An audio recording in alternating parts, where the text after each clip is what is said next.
This is Sheela Iyer. Greetings from Beauty Business Days and Cosmetic.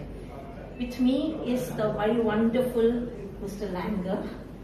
And it's very interesting that they say that 2/3 of the makeup used in movies is manufactured by you guys.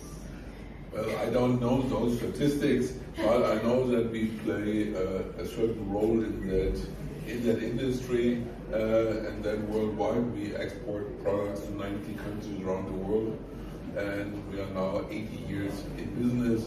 So I think we understand a little bit how to do certain things, what to do, and we have our own R&D department who develops new products, which also works for the current equipment which is used in the studios.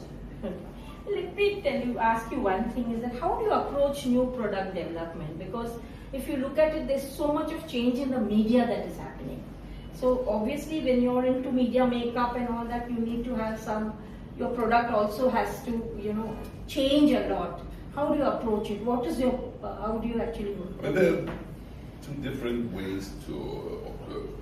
Of course, we follow that what makeup artists ask from us.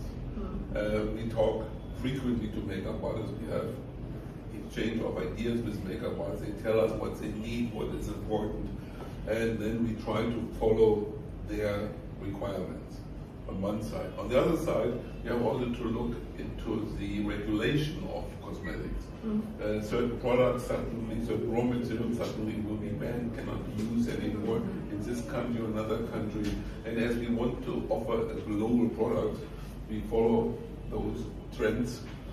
And there are also trends in a different way, as much as we can. And this is another part where we have to create new product or change formulations. So you formulate in Germany, or do you formulate across the world, wherever? Not across the world. We do this in Germany, of course, and in Chennai. We are also in the Kryolan cosmetics company in Chennai. We also have our R&D department, and they work also for Germany. Germany works for them. This is we together we created one team for R&D, which is German and Indian. So the laws are very stringent in the EU for when it comes to the raw material used, or the way of making it, the processes and everything. Sustainability is an issue. Are you facing a lot of flack and a lot of problems there, or is it, how are you coping with it? I wouldn't call it problems, I would call it challenges. Okay.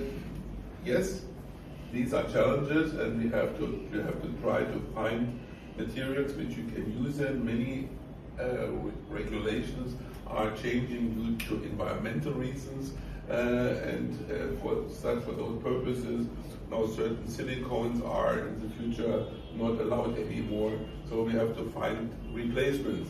Without that, the performance of the product goes down. So it's easy to take those things out, but suddenly you have a drop in performance, and that is definitely cannot happen. This is a challenge, and what we are working on continuously. So now everybody wants natural, sustainable, and the issue, it's not easy to convert some product, some chemical product into something that will give you the functions of probably what, a natural will not be able to give you that kind of function.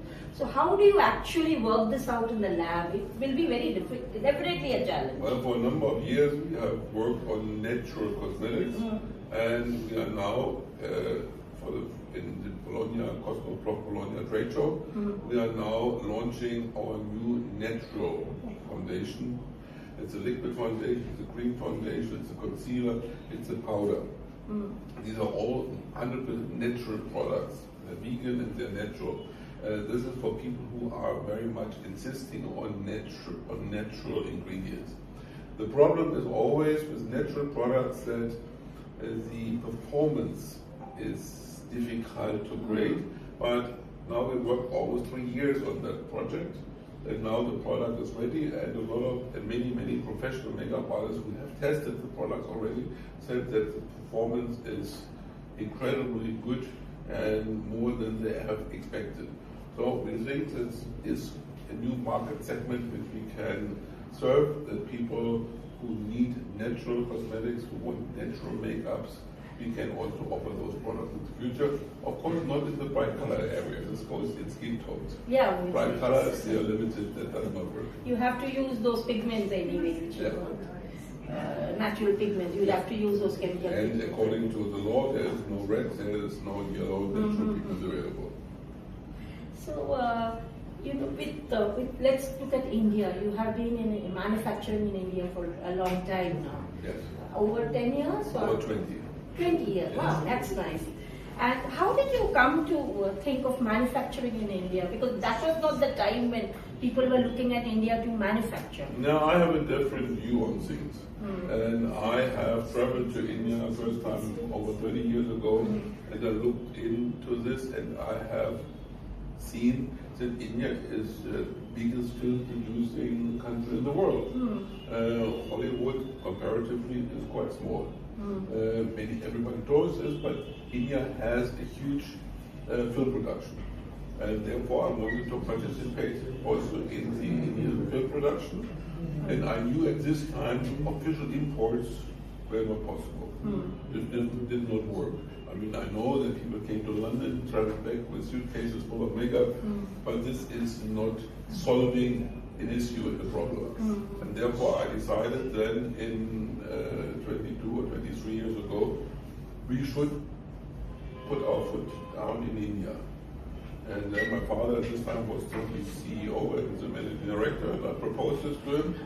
And then we negotiated, took 15 minutes, and he said, go ahead. Oh wow, that's great. And he said, go ahead, and then we finally started, then we looked around, and we had chosen together with my wife then Chennai as our future place, and there we are still. So, what you make in Chennai, what you manufacture in Chennai, do you export this also? Are they exports, or is it for the local? Well, we have some strange products maybe. Like we produce in Chennai also beards and mustaches, which we export. Also Disney is a constant buyer of our beards and mustaches made in India.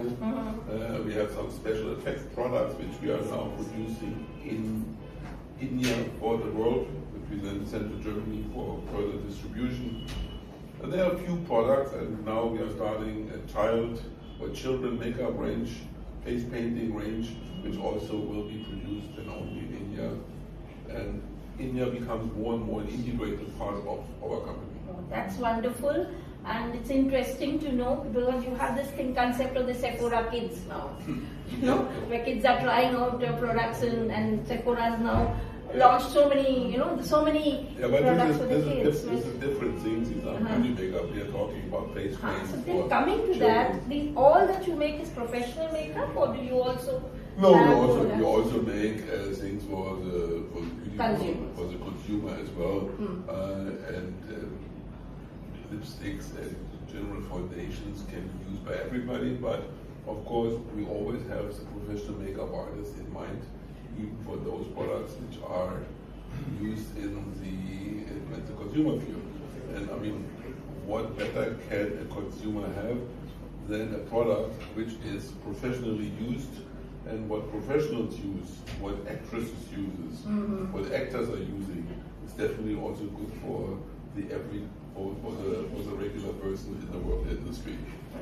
Thank you so much. It's been a pleasure talking to you. And with the opening of the school, we see many more makeup artists using your products.